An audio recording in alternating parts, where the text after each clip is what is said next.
ibunya harus mikir bahwa anak itu adalah aset. Kemudian untuk menyiapkan aset itu sebenarnya tidaklah sulit. Cukup makan 3 udah 21 protein. Jadi kuncinya sebenarnya adalah protein sih, intake protein. Sesulit-sulitnya protein di warung ada sebelah. Sesulit-sulitnya ya situasi itu paling tidak. Assalamualaikum warahmatullahi wabarakatuh. Halo Dunsana Infosumbar, kembali lagi dengan kami Infosumbar Batandang. Dengan saya Femi Fernando.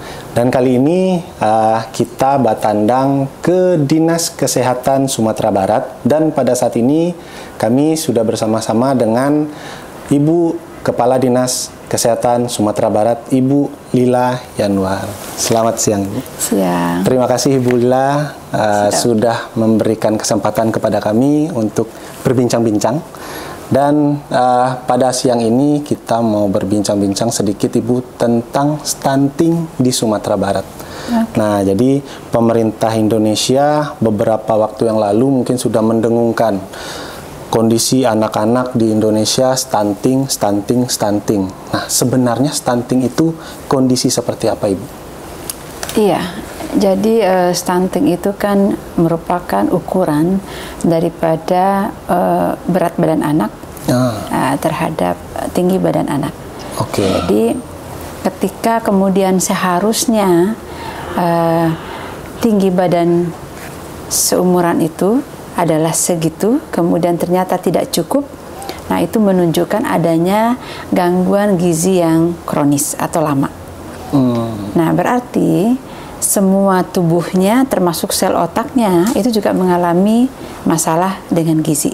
Nah, sementara pertumbuhan otak anak itu mulai dari janin sampai dengan umur 2 tahun itulah yang optimal, cepat sekali pertumbuhan otak. Jadi kalau anak mau cerdas, maka saatnya adalah 1000 hari pertama kehidupan. 1000 hari pertama. Dari mulai janin sampai usia 2 tahun. Nah, ketika kemudian terjadi gangguan gizi yang lama, lalu kemudian ukuran tubuhnya menjadi pendek, nah itu dianggap bahwa akan terjadi juga pengurangan kecerdasan. Nah, setelah lewat daripada 2 tahun, apalagi kalau sudah lewat 5 tahun, gangguan kecerdasan itu bersifat permanen, nggak bisa dikoreksi lagi. Nah, untuk itulah kenapa kemudian pemerintah menggunakan stunting sebagai indikator untuk indeks pembangunan manusia. Nah, karena nanti kan kita mau bahwa ketika mereka kemudian masuk pendidikan, lalu tingkat kecerdasannya terbatas, maka itu adalah awal daripada suatu keterbatasan perkembangan generasi muda yang berkualitas. Oh gitu. Kalau untuk perbandingannya nih Bu, antara mungkin kita ambil tinggi dengan berat badan dan umur berarti Bu ya, mempengaruhi ya.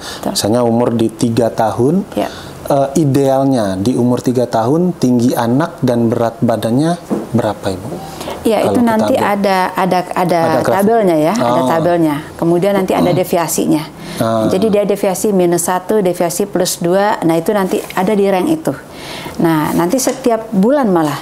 Makanya anak itu wajib diukur itu sebenarnya setiap bulan ya. Setiap bulan datang ke posyandu. Karena pergerakan-pergerakannya itu yang penting dilihat.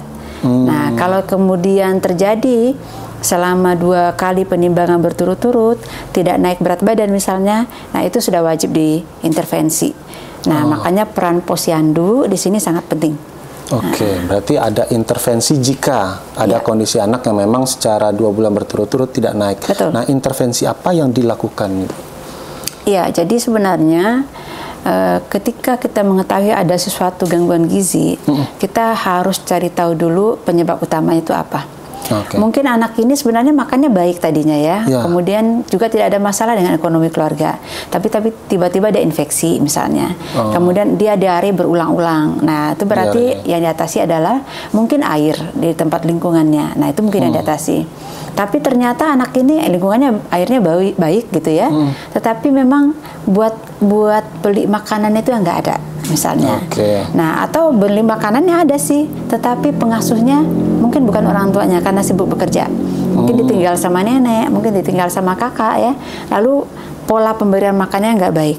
Nah, jadi kemudian itulah yang harus dicari tahu oleh teman-teman di tingkat puskesmas, pengelola gizinya. Itu sebenarnya persoalannya apa? Makanya kami menyebutnya sebenarnya harusnya adalah by name, by address, by case. Intervensinya itu by case. By case berarti. By name, by address, by case. Oke, siap. Dan bagaimana kondisi stunting untuk di Sumatera Barat ini? Iya, yang sering dibicarakan di media dan di luar itu adalah angka survei ya. Angka survei. Survei itu berarti mewakili. Nah, potret biasanya diambil itu datanya sekitar 0,2% dari total seluruh anak balita. Nah, itu survei SSGI namanya, Survei Status Gizi Indonesia itu menyampaikan bahwa stunting prevalensi di Sumatera Barat itu adalah terakhir itu 23,2. 23,2. Sebelumnya 25,2. Ya. Kemudian itu survei. Nah, tetapi teman-teman lalu juga melakukan pencatatan pengukuran sendiri. Nah, itu yang diukur itu adalah by name-nya, berdasarkan anak balita yang ada di situ. Nama pencatatannya itu EPPGBM, elektronik pencatatan pelaporan gizi berbasis masyarakat. Ada anaknya, ada orangnya, ada alamatnya gitu. Nah, hasilnya berbeda. Survei mengatakan, 23,6 ya terakhir. Survei mengatakan kita itu udah 3,6. EPPGBM mengatakan kita 9,9. Jadi jauh sebenarnya. Nah, itu yang kedua. Secara jumlah pun jadi jauh berbeda. Betul. Karena survei mengacu 23,26 itu kepada data dari Balita Pusdatin yang diluncurkan oleh Kementerian Kesehatan. Kita kepada data real yang ada di lapangan. Dan itu biasanya by puskesmas yang ada di unit-unit. Iya, yang diinput oleh teman-teman puskesmas. Nah, itu perbedaannya hampir 15-20% ya dari data yang ada di pusat. Sehingga ketika dijumlahkan dari data survei, ketemunya hampir 112 ribuan anak stunting. Untuk Sumatera Barat? Sumatera Barat, tetapi kalau dari EPPGBM karena ketemunya 9,9 itu jauh lebih kecil. Ya, jadi sekitar 43 ribuan. Maka ada hampir 79 ribuan data itu nggak cocok. Nah, itu yang menjadi persoalan dengan data stunting yang ada di Sumatera Barat. Dan bagaimana dari pemerintah provinsi menyikapi perbedaan data itu, Bu? Karena kan lumayan tuh, Bu. Ada berapa? 70.000 lebih, Bu. 70.000 lebih dan di sini kan berarti akan ada seperti yang Bu bilang tadi, ada intervensi. Ada hal yang akan diberikan kepada anak-anak yang mengalami stunting tadi. Nah, itu bagaimana menyikapinya, Ibu? Apakah dari pemerintah provinsi mengambil dari data EPPBGM tadi atau dari SSGI tadi? Iya, secara nasional kita tetap mengacu kepada yang diluncurkan dari survei karena nasional mengacu pada itu gunanya untuk mengambil kebijakan secara makro. Ya. Kemudian yang EPPGBM itu karena ada nama anaknya, ada orangnya, itu kita gunakan untuk intervensi dan evaluasi. Karena kalau anaknya nggak ada kan kita nggak bisa intervensi ya. Betul. Nah, makanya kami memajukan misalnya ada PMT atau ada edukasi atau apa. Kita memang berbasis kepada data yang ada dalam EPPGBM. Tetapi kalau untuk pemerintah secara makro mengambil kebijakan, itu berdasarkan hasil daripada SSGI. Karena kan penelaksanaan stunting itu sendiri kan bukan dari Dinas Kesehatan semata ya. Nah, tapi juga ada dinas-dinas lainnya yang tergabung, ada BKKBN juga gitu. Maka menggunakan dana yang SSGI. Begitu, berarti dari dana SSGI nanti baru dikerjakan bersama-sama dengan instansi-instansi terkait lainnya. Betul. Dan mengenai perhatian dari pemerintah Sumatera Barat ataupun nasional sendiri, Bu, bagaimana perhatian terhadap stunting untuk Sumatera Barat, Ibu? Iya, secara struktur ya, untuk penanganan stunting itu diatur dalam Perpres nomor 72 tahun 2022 yang mengatakan bahwa setiap pemerintah di provinsi sampai ke tingkat nagari itu membentuk tim percepatan penurunan stunting. Berarti sampai TPPS, tingkat nagari. Sampai tingkat nagari.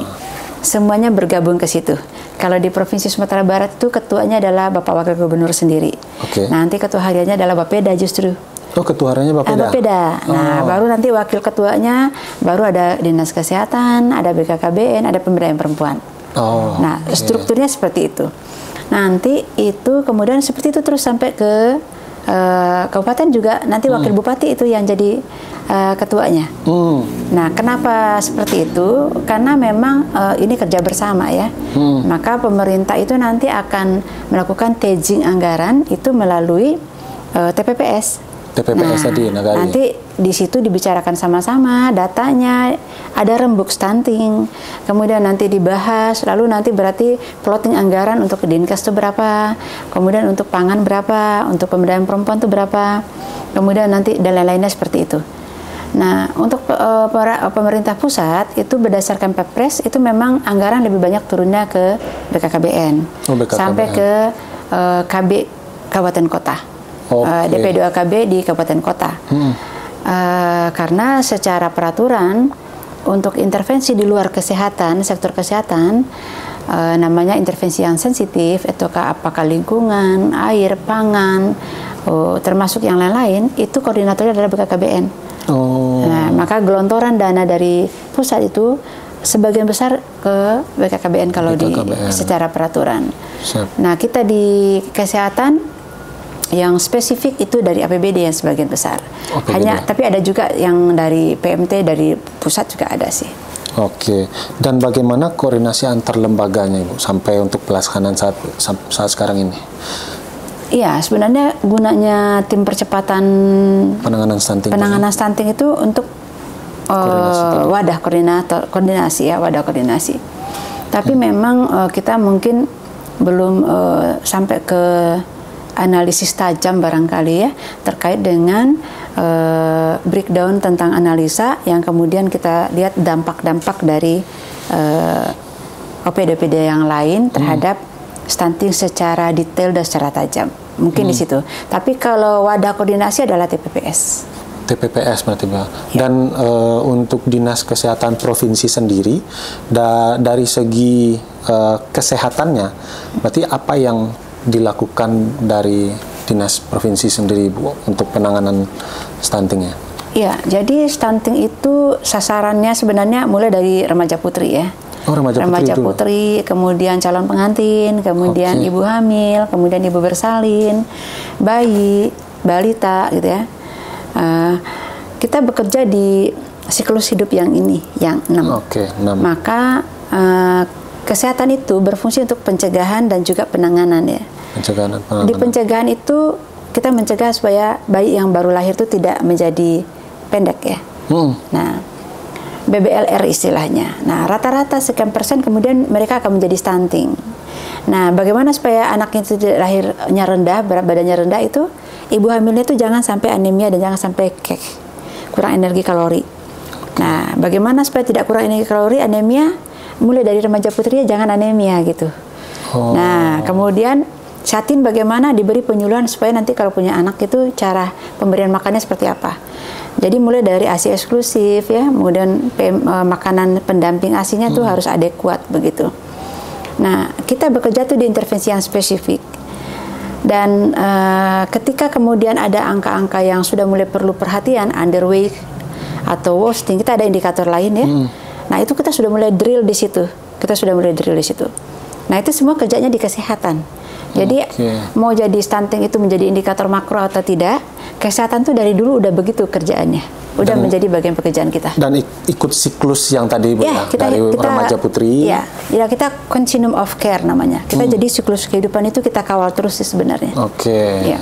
Dan untuk di 2024 ini, Bu, dari 2023 dan 2024, kondisi stunting saat ini menurunkah atau naik atau bagaimana? Ya, ini good news ya, karena 2018-2019 itu stunting kita turun. Ya, dengan SSGI. 2021 SSGI lagi itu masih turun. Lalu SSGI juga 2022 naik sedikit, sekitar 1,9. Nah, sekarang SSGI diganti dengan SKI namanya, Survei Kesehatan Indonesia, turun. Nah, ini turun ini sekarang di 2023 turun 1,6 poin. Nah, itu good news sebenarnya. Kita agak semangat ini ya, karena berarti sudah ada mulai turun. Nah, secara nasional itu turunnya hanya 0,1 ya, tetapi Pemprov itu turunnya 1,6. Nah, ranking kita pun tadinya nomor 14 dari atas, sekarang nomor 18 dari bawah, lumayan. Nah, di atas rata-rata nasional tuh 2 atau 3. Dulu kita agak jauh di atas rata-rata nasional. Jadi nasional itu sekarang banyak yang agak goyang ya. Nah, sekarang Pemprov Sumbar itu lumayan baik. Namun demikian memang kita harus kerja keras tetap ya, karena targetnya 14 sih. 14 ya. 14 di tengah-tengah itu Bu ya. Ya, kita masih harus kerja keras. Namun kami tetap optimis karena kolaborasi intervensinya sudah mulai agak smooth dengan OPD-OPD lain yang terkait ya, sudah mulai agak kelihatan ininya. Kalau dari angka EPPBGM tadi Bu, ya. 2023 dan 2024 ini bagaimana Bu? Oh, baik sekali. Kita sudah di angka 9,9. 9,9. Jadi kalau mau bilang angka 14, kita di bawah 14 sebenarnya. Oh, gitu. Iya. Jadi kalau mau nanya yang realnya mana anak, dan itu penimbangan kita itu mencakup hampir 95% semua anak ditimbang. Semua anak, 95%. Dan sebagian besar kabupaten kota malah sudah menggunakan antropometri.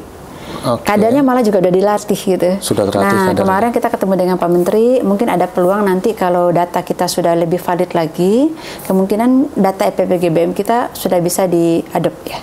Sudah bisa diadop. Nah, kemarin mungkin karena antropometrinya mungkin belum qualified ya, pengukurannya juga masih diragukan, jadi mungkin survei masih mendominasi data untuk nasional dan juga untuk provinsi. Dan 2024 ini targetnya untuk penurunan sampai akhir tahun berapa Ibu? Ya, kemarin kita di DES di Surabaya dengan pemerintah pusat itu kita berharap nanti di 2025 sih baseline datanya itu adalah 19,6. 19,6 ini yang ikut yang SSGI tadi? SSGI. SSGI tadi ya? Ya, kalau berbasis SSGI kita 19,6 2025. 2025. Ya, mungkin di antara itulah kita berharap mungkin ya 21-an lah ya, supaya bisa nanti turunnya bagus gitu. Oh gitu. Berarti kalau turunnya jauh juga enggak itu Bu ya berarti ya? Bisa aja bisa sih. Saja. Bisa saja, karena kan survei Pak. Kalau survei itu potret ya. Kalau terpotret yang lagi nggak bagus, nah kita itu langsung kelihatan. Tapi kalau terpotret yang lagi bagus gitu ya, dia kan pakai blok ya, pakai blok-blok rumah-rumah, blok sensus, pakai blok sensus Pak. Jadi ya itu, mudah-mudahan nanti lama-lama angka antara survei dengan EPPGM nggak begitu jauh. Nggak begitu jauh. Kalau kita melihat data kota kabupaten Ibu, untuk Sumatera Barat daerah mana yang menjadi perhatian khusus dari pemerintah provinsi untuk diintervensi stunting, kasus stuntingnya? Ya, yang pertama tentu yang punya sasaran banyak ya. Di antaranya itu Kota Padang sendiri nih, yang paling banyak nih. Ya, paling banyak balitanya di sini. Dia misalnya Kota Padang 20%, dengan Padang Panjang 38% itu beda secara jumlah. Secara jumlah beda. Makanya yang pertama kita fokus dulu kepada yang jumlah sasarannya banyak. Kota Padang, Pasaman Barat, Pasaman, Pesisir Selatan, Agam ya. Itu yang banyak. Kemudian yang kedua kita fokus kepada yang air bersihnya masih masalah ya secara angka. Kemudian kita fokus kepada mungkin yang tingkat kemiskinannya tinggi ya. Kemudian kita fokus kepada daerah-daerah kumuh. Kemudian mungkin kita fokus kepada yang cakupan JKN-nya rendah. Nah, nanti itu akan kita carikan korelasinya antara satu angka dengan angka yang lain gitu. Berarti kasus per kasus berarti Bu ya, dilihat Bu ya. Dan memang tidak bisa dikatakan bahwa persentase yang tinggi itu merupakan targetnya pemerintah. Bisa jadi ada beberapa case lain yang perlu dipertimbangkan. Oh iya, penanganan stunting harusnya begitu sih. Dan pertimbangan tertingginya apa nih Bu? Tadi kan ada air bersih nih, perlindungan JKN, terus makanan misalnya. Konsen kita yang utama sebenarnya adalah pola pemberian makan ya. Pola pemberian makan. Nampaknya itu banyak sekali pengaruhnya. Kemudian yang kedua air bersih. Air bersih. Kemudian yang ketiga itu adalah cakupan imunisasi ya. Daya tahan tubuh anak ya. Kemudian tentunya hal-hal lain adalah daerah kumuh dan kemiskinan. Itu mungkin kalau diurut prioritasnya. Itu ada prioritasnya. Ya. Dan dari data-data tersebut yang sudah coba disusun Ibu, Ya. Kabupaten mana atau kota mana yang memang butuh perhatian khusus? Ada 5 ya. Ada 5. Pasaman Barat ya. Kemudian Pasaman, lalu Pesisir Selatan, lalu Agam, kemudian Damas Raya ya. Damas Raya. Ya. 5 daerah itu butuh perhatian khusus dengan indikasi-indikasi yang memang sudah disusun tadi Iya, Bu, betul. ya. Dan intervensi apa yang diberikan ke daerah-daerah yang memang butuh perhatian khusus tadi? Oh iya. Jadi kami dengan pengalaman sebelum-sebelumnya yang ada itu, kita melihat bahwa kita harus menggerakkan semua sektor ya. Semua sektor. Ya, termasuk adalah di luar pemerintah. Okay. Jadi kami sekarang sedang mencoba minta bantu ke teman-teman dari organisasi profesi. Dan itu tahun 2023 sudah kita bicarakan berapa kali, sudah disepakati, dan hampir semua organisasi profesi, Ikatan Dokter Anak, Ikatan Dokter, Ahli Gizi, Kesling, Promosi Kesehatan, termasuk juga sektor swasta ya, bank udah ikut sama kita juga, perusahaan-perusahaan yang lain bersedia bantu, termasuk rumah sakit pemerintah dan provinsi, swasta juga bersedia bantu. Maka itu kita bentuk satu tim, namanya Tim Binaan Nagari Generasi Emas. Kita bilangnya bukan nagari stunting, nagari generasi emas. Okay. Nanti dibagi-bagi nagarinya, kemudian teman-teman itu bergabung, lalu datanya dicek betul, dianalisa betul, lalu dibuatkan semacam desain intervensinya seperti apa, lalu mungkin nanti ada CSR yang bisa bantu, kemudian teman-teman organisasi profesi mungkin bikin kegiatan 1 tahun seperti itu tersusun, nanti koordinatornya kita di Dinas Kesehatan Provinsi, kami berbagi wilayah.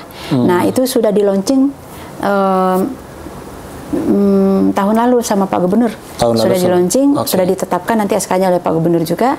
Kami sedang membuatkan sekarang bagaimana desainnya itu menjadi satu aplikasi yang dapat diakses oleh semuanya. Kemudian programnya itu clear gitu. Nah sekarang kalau itu udah, kami juga sudah turun ke kabupaten kota, sudah bawa teman-teman itu untuk bisa dibukakan pintunya oleh Bupati Wali Kota, dan ditunjuk nagarinya yang mana. Nagarinya juga sudah kita tetapkan. Untuk awal-awal ini kita bergerak dulu di 160 nagari. 160 nagari. Nah kami menyiapkan itu untuk nagari generasi emas, insya Allah. Nagari generasi emas. Yeah. Oke. Nah, ke beberapa waktu yang lalu kita juga sempat mendengar Bapak Presiden memberikan arahan untuk memberikan bantuan makanan untuk mendorong agar angka stunting ini bisa ditekan.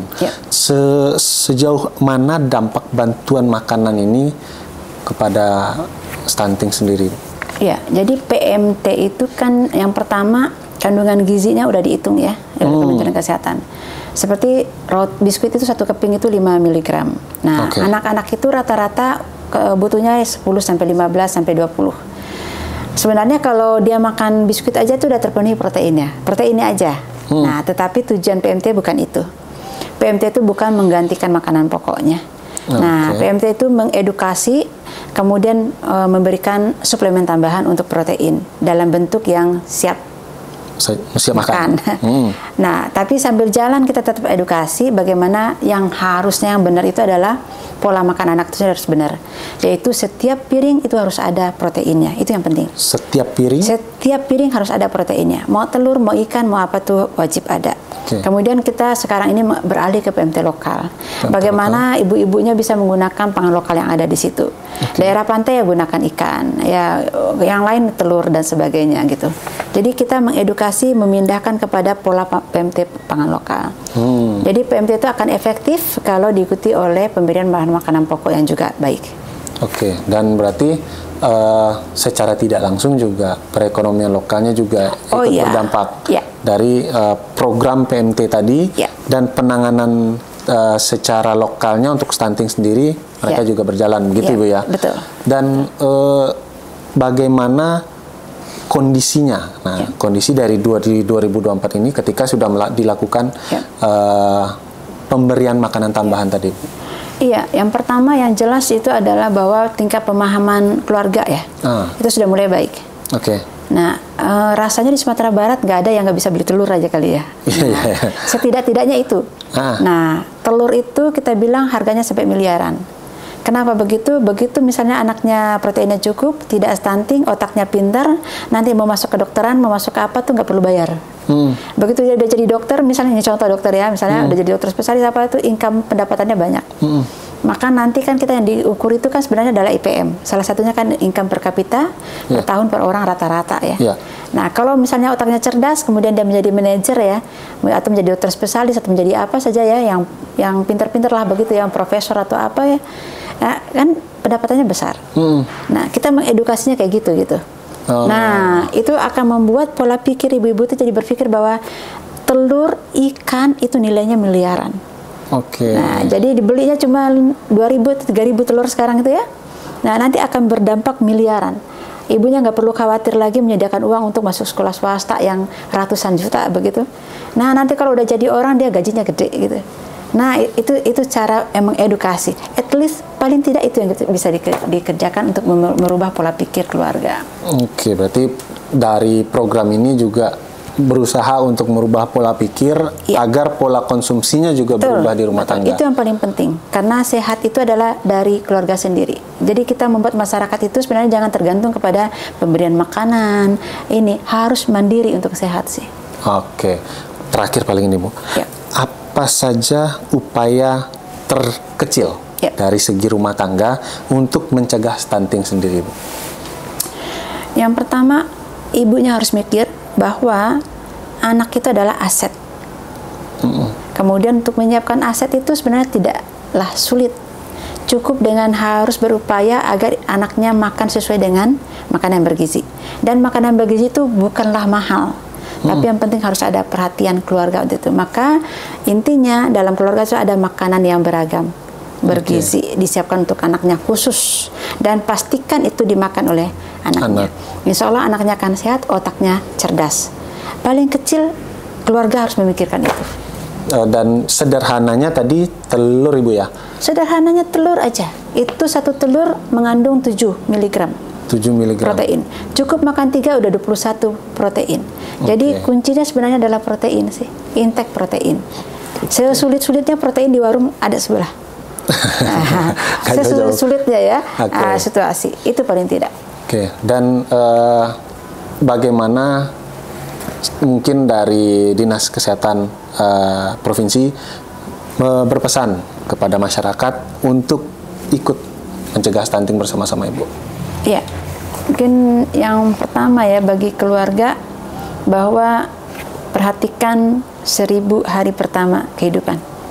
Jadi ibu hamil itu sedang membawa aset negara di dalam perutnya ya. Sehingga mulai dari janin itu penting sekali untuk memberikan makanan ibu hamil yang sehat dan bergizi karena itu bukan hanya buat ibunya, tetapi itu adalah juga buat anaknya. Dan itu 80% sudah membentuk kecerdasan otak anak. Kemudian yang kedua, bahwa tetap dilanjutkan dengan makanan ASI eksklusif, kemudian pendamping ASI yang adekuat sampai umur 2 tahun. Itulah golden periodnya dari 1000 hari pertama kehidupan. Setelah itu nanti akan terbentuk anak yang cerdas, maka itu nilainya adalah miliaran rupiah. Maka suatu waktu nanti anak akan menjadi penyumbang daripada generasi emas tahun 2045. Baik Ibu, terima kasih banyak Ibu. Terima kasih juga waktunya Ibu. Maaf sudah mengganggu. Iya, nggak apa-apa. Saya juga mau ini mepet ke Jumatan. Iya, dan sana Info Sumbar, terima kasih. Demikian dulu Info Sumbar Batandang kali ini. Kita sudah berbicara banyak tentang stunting. Kita bertemu lagi di Info Sumbar Batandang lainnya, di episode lainnya, dan dengan narasumber lainnya. Terima kasih. Bila taufiq wal hidayah. Assalamualaikum warahmatullahi wabarakatuh. Waalaikumsalam warahmatullahi wabarakatuh. Terima kasih. Terima kasih Bu. Sama-sama, makasih ya. Fembi. Fembi. Oke, Fembi, makasih ya semuanya. Bersama dulu. Oke, baiklah, yuk kita foto yuk.